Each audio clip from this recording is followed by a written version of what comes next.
What is up, everyone? Welcome to the Football Chatbox, the Euro Fantasy Best Players for Matchday 1 video. My name is Ryan. Hope you're doing well. And right now, as you can see on screen, this is my current team. But in this video, we're going to be explaining the best goalkeepers, defenders, midfielders, and forwards for Matchday 1. And there might be a case where one of my midfielders that I'm about to mention could get replaced. So actually, could come into my team for one of my midfielders over here. So we're going to start this with the priority being we're going to try and get the priority is to get the best players for match day 1, and some of these players that I mentioned could also be useful for match day 2. Also depends on your chip strategy, but the priority will be to be able to be used for match day 1 first, and then if some of them might be useful for match day 2, some might not be, but I will mention which are useful for match day 1 and which are useful for both match day 1 and match day 2. We're also going to be using my fixture ticker that I built. And obviously, in this specific situation, we're going to be targeting the fixtures with green, like Germany. We're going to be targeting Switzerland, Italy, Denmark, England, Netherlands, France, Ukraine, Belgium, Portugal, and even maybe Turkey at times. Those are the main teams that we'll be looking at. And we're also going to be using data from 11ify for predicted goals and predicted clean sheets in terms of picking defenders and forwards, and also obviously matchday projected goals from Rob T FPL as well in terms of justifying the picks. So let's start with the goalkeepers.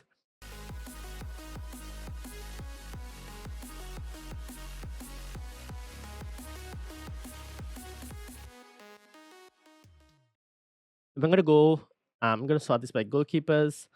I'll sort it by selector because obviously a lot of people up there. In personally, I would say about 5 goalkeepers that I think could be good options. Let's start with, I think, number one. I think Lunin at 4.5 is a pretty good option against Romania as well as a fixture. In terms of clean sheet potential, Ukraine have, where is it? They got a 36% chance. I would actually kind of think they have a slightly better odd as well in terms of keeping a clean sheet. Same thing with Rob T as well. 11ify and Rob T both think that they have a 36% chance of clean sheet.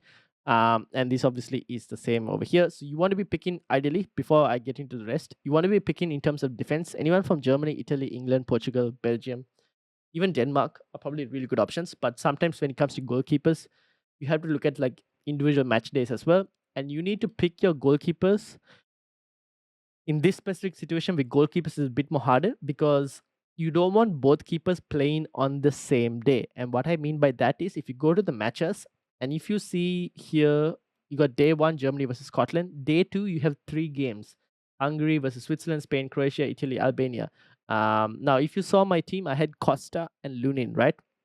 Lunin plays on here at least on the 17th of June, whereas Costa plays on Portugal. Now, if for example I was to go and get Lunin and Castells from Belgium, then that makes no sense because I won't be able to use one of my goalkeepers. So I'll have to pick like someone playing great for match day 1, like Lunin, and then I would want to have another goalkeeper who plays on a different day of match day 1. If you're someone who's also playing no chips in match day 2, then you kind of have to keep in mind that you want your goalkeepers, you're not going to be spending a transfer on your keepers most likely. So you need to look at match day 2 as well and make sure that they don't clash. Let's say, for example, you have Lunin and Verbruggen for match day 1 because they don't play on the same day. So Lunin, as you can see, plays on the Monday and Verbruggen plays on the Sunday. Whereas on match day 2, if you go switch, they both play on the same day, and then in that case you'll be having to pick only one goalkeeper. So make sure you have, like, if you're playing no chips in match day 2 as well, do consider that as well. Now let's go back into the goalkeepers. The goalkeepers are the only ones you kind of need to consider that because you only have 2 spots and you want to be able to use both spots. So Lunin is one, I think, pretty good options for both matchday 1 and matchday 2 against Romania and Slovakia. Obviously, matchday 3 we are not looking into it because it's against Belgium. But Lunin would be my best, like what my, I guess, for price point as well. One of my top 5. My next option would be, I guess, purely from a defensive point of view, I would go Diego Costa. Again, another good option for both matchday 1 and matchday 2, and also doesn't clash with Lunin as well and plays on different days. Portugal, I think as a whole, their team and squad is really good. In terms of clean sheet percentages, Portugal have a 36% chance here and 34% chance in matchday 2. Whereas here, Rob gives them a bit more higher in terms of 42% chance for matchday 1. So I do believe that Portugal are a really good defense, one worth getting, especially if you can't afford a Cancelo in defense and you're not sure whether Nuno Mendes or Diego Dalot is going to start, and there's uncertainty on that. I think Diego Costa is a really good option. My third keeper in this case would be Verbruggen against Netherlands. Now, Poland are most likely going to be without Lewandowski as well for the start of the Euros tournament. So I would probably put Verbruggen in there, given that Van Dijk is like 6 million, Dumfries, Frimpong. I think Dumfries might most likely start from the looks of all the comments and everything. But Frimpong is also there, so that's a bit of a problem.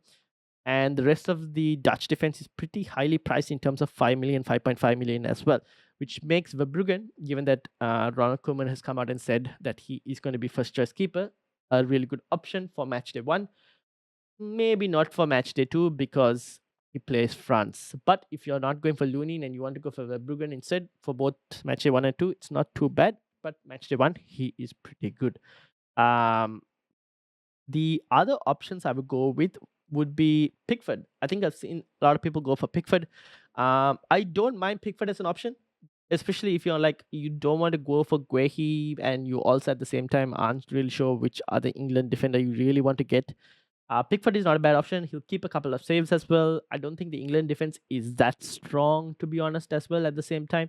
So there is potential for him to lose the clean sheet at times, but I think there's also potential for England to keep a low scoring game, tight defense if possible. Their defense this season is not the best. I will add a lot of injuries in defense, so that is a problem. But I think Pickford as a goalkeeper option for the fantasy game is not too bad.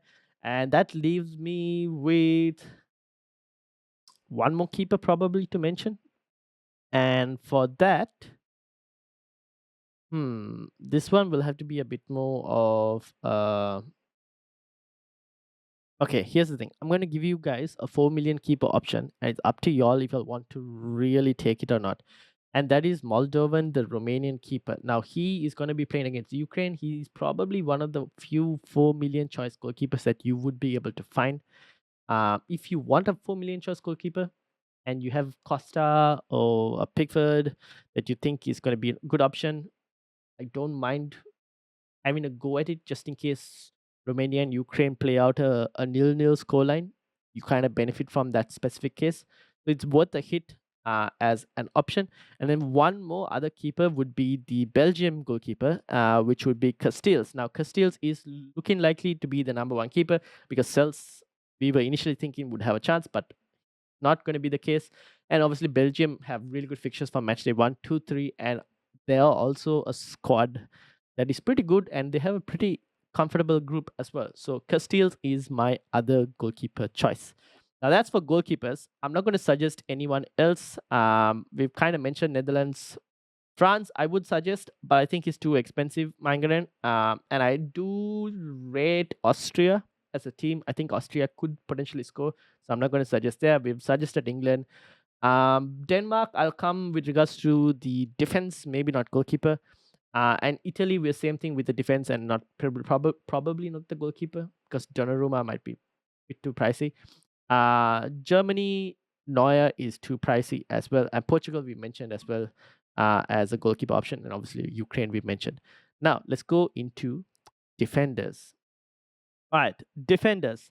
The best defenders, I think. First of all, let's start with the budget ones, the 4 million, 4.5 million options. 4 million options actually. Middle start, I think a lot of people have probably mentioned, if you've watched various content creators, they would probably have him in their team already.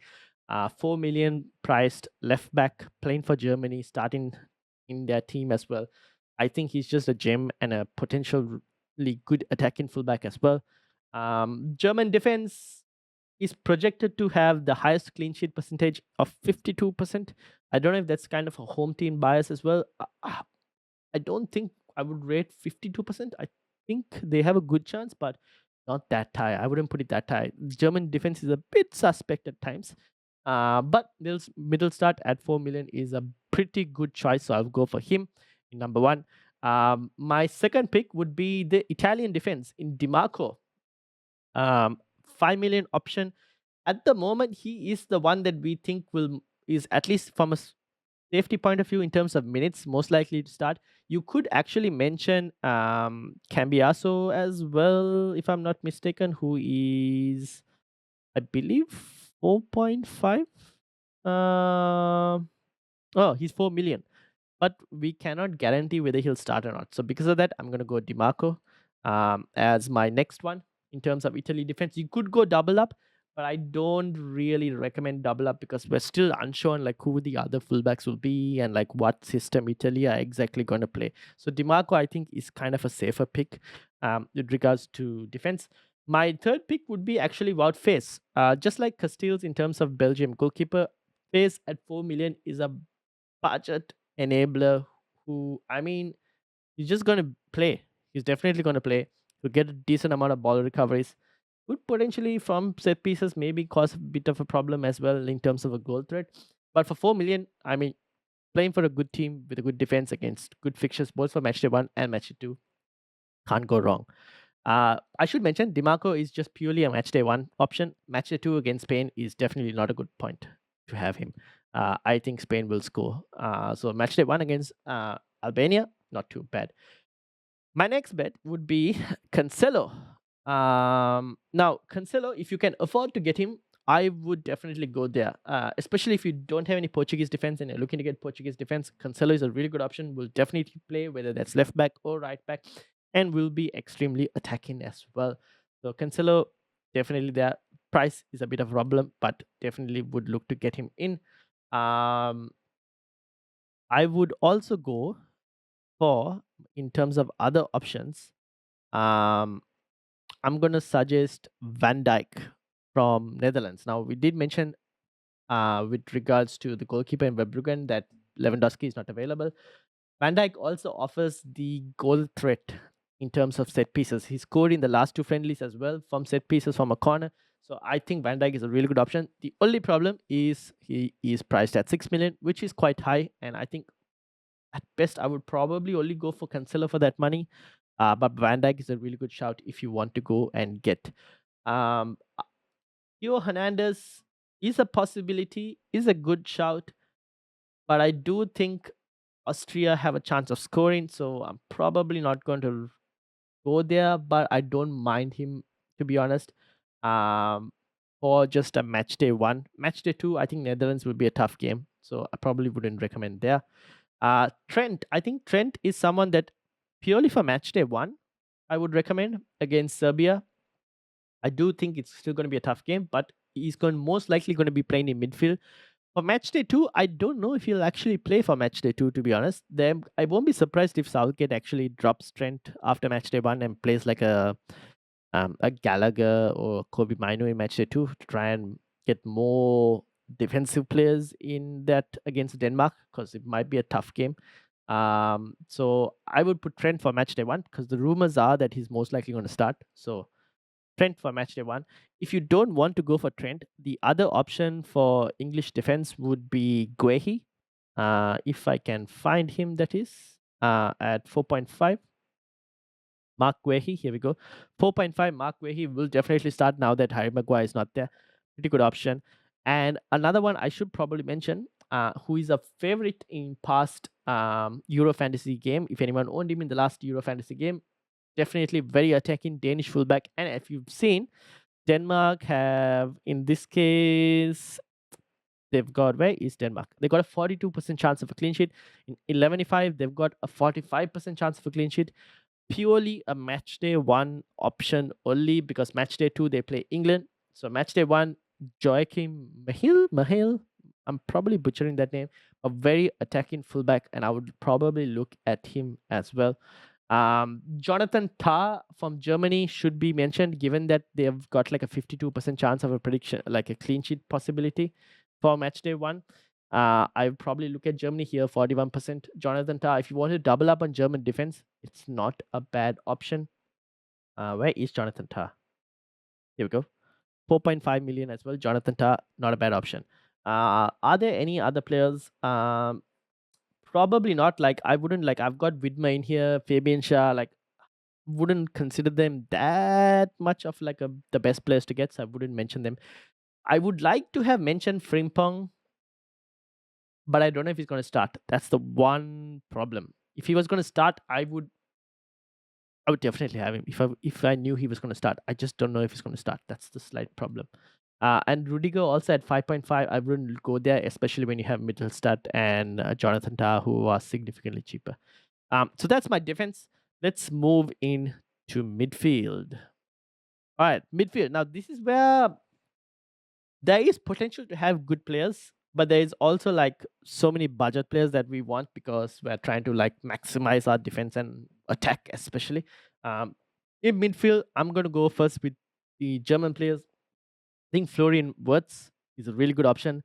I've mentioned before as he an X factor player. He's got a high ceiling that I think he will also be a strong captaincy consideration as well. I'll create a YouTube shot for that for captaincy later, but do check that out later. But Florian Wirtz would be my first choice for midfield.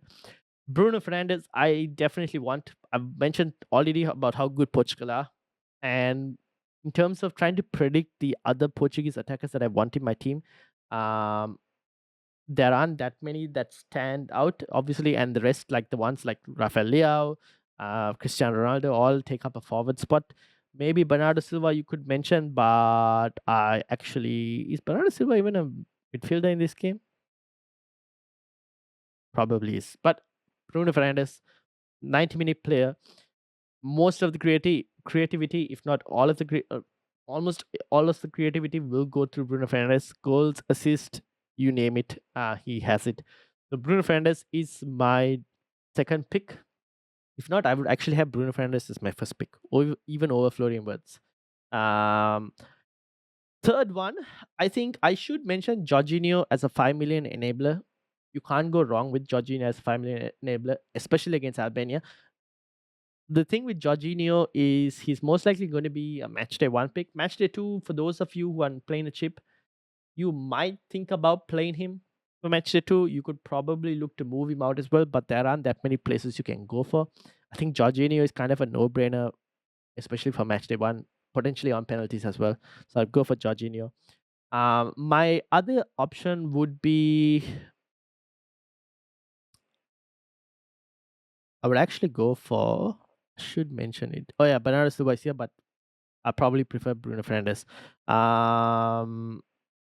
I do want to mention KDB and Trossard. Yes, KDB, if you can afford him, Belgium, pretty good fixtures, both match day one, match day two, even match day three at times. KDB is a really good shout if you can afford him. 9.5 though, so it is in the premium bracket. But if you can't afford him, Trossard at 8 million, I definitely love as well as an option. Will start for Belgium, tends to get a goal somewhere from. He somehow finds a way to get a goal. Belgium will score quite a few, and I think Trossard is a really good option as well for your midfield if you can afford.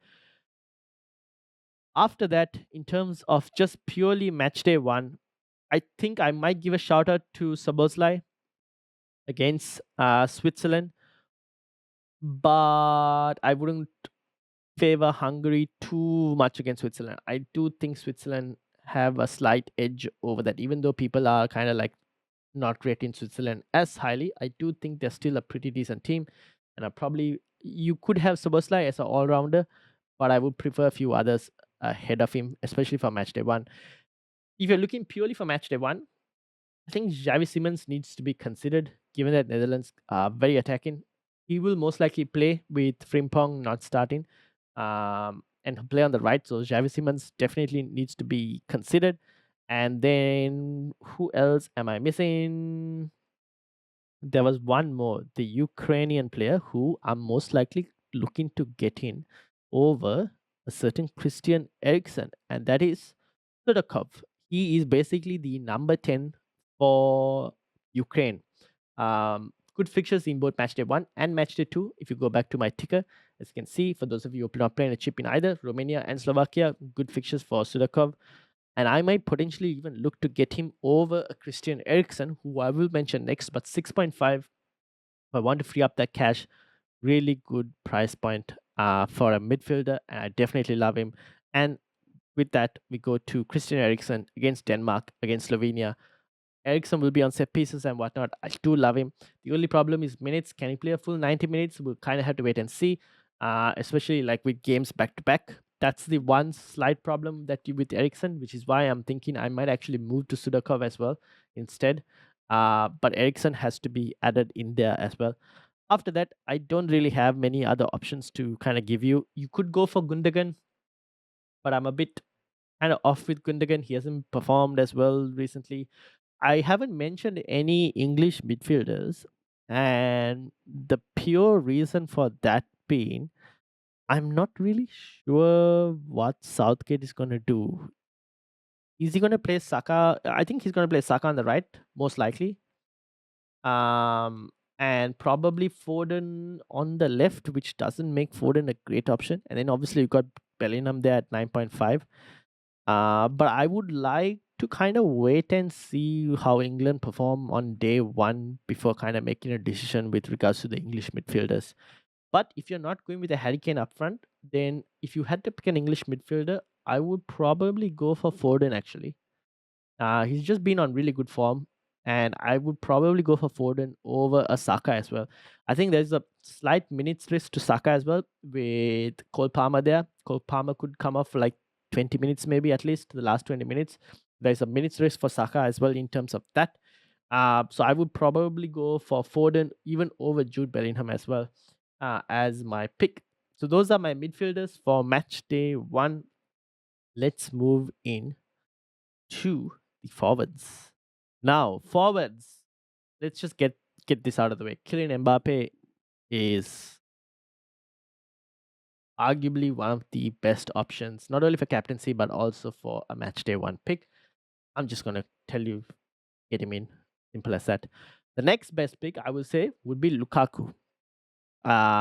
I've already mentioned Belgium's attacking options and their possibilities, like having an easy group for match day 2. Lukaku could potentially also be a slightly better captaincy option than Mbappe on the same day as well, to be honest. So I would definitely rate Lukaku over there in terms of a forward spot. In third, I've gone for Harry Kane purely because of like what I mentioned with regards to the uncertainty in terms of English midfielders and their positioning and all of that. I think Kane is a goal scorer. Well, if England are to get anything, I think it's most likely going to come from Harry Kane. So that's why I've gone for Kane. Cristiano Ronaldo has to be mentioned in this. He's kind of shown in the last friendly what he's very well capable of. If you're not going for Kane, I think Ronaldo is the next best option. And someone I would probably look to own even in match day 3 potentially. So Ronaldo definitely needs a mention there. And the other striker that I would mention would be Kai Havertz against Scotland. Germany will potentially score a couple goals. I think Havertz has a chance of being part of those goals, whether that's via assist or actually scoring the goal. He's been on good form for his club team, scored in the last friendly as well for Germany. I think Havertz has to be mentioned as your other striker option. In terms of anyone else, to be honest, I do have to give Rasmus Højlund an opportunity here, especially against Slovenia. Um, he should play the full 90, has a chance of getting a goal against Slovenia as well. And the other option, I think we should mention Memphis Depay, especially for match day 1. A lot of people are not really looking at it, but Netherlands are scoring quite a number of goals. Memphis is involved in them. I would look at Memphis at 7.5. And one more striker that I would probably mention would be actually two more strikers.